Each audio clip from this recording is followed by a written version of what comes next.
Bismillah. Assalamualaikum warahmatullahi wabarakatuh. Hello everyone. Welcome back to my channel again and with me, Rayhan Kenzie A.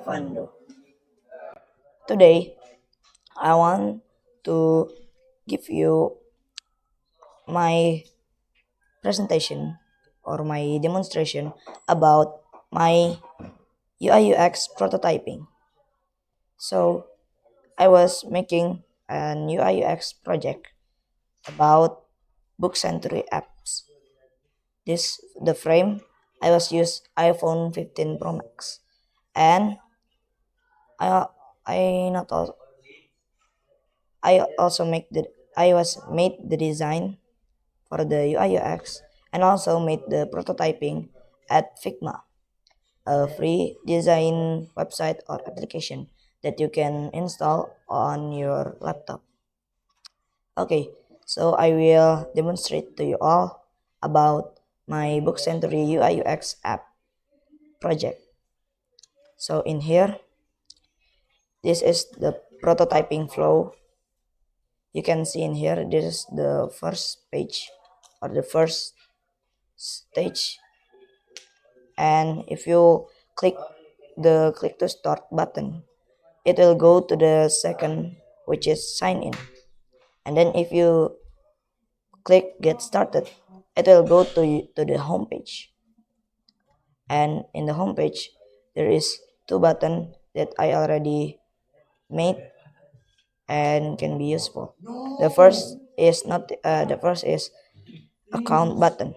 If you click on the account button, it will show like this.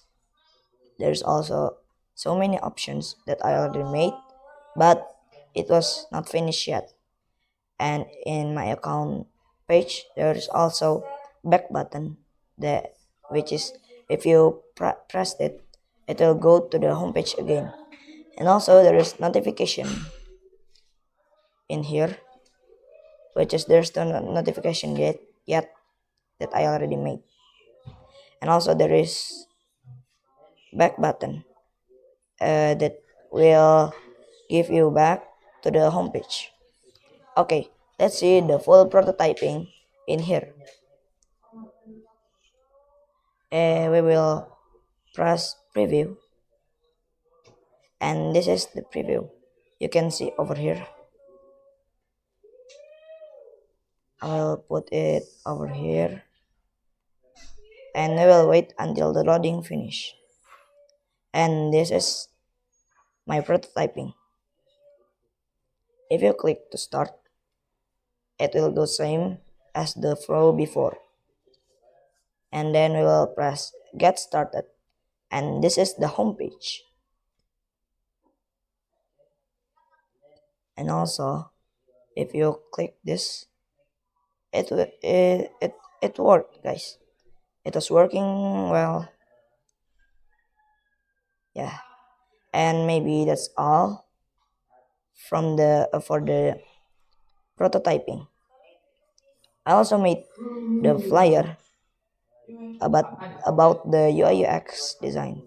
This is BookCentury, which is an ebook app UI kit. It does have light mode, and I was make it well organized. There is 5 screens and 45 more components that I made. I was using Figma for the place to design and Pinterest for the ideas. And the ideas is here, which is a book. And also I have the color palette over here. There's so many color that I use for this design, from white until black, blue, almost black, dark blue, and others. And maybe that's all from me. Thank you already listen and watching my demonstration. And maybe that's all. Thank you. Assalamualaikum warahmatullahi wabarakatuh.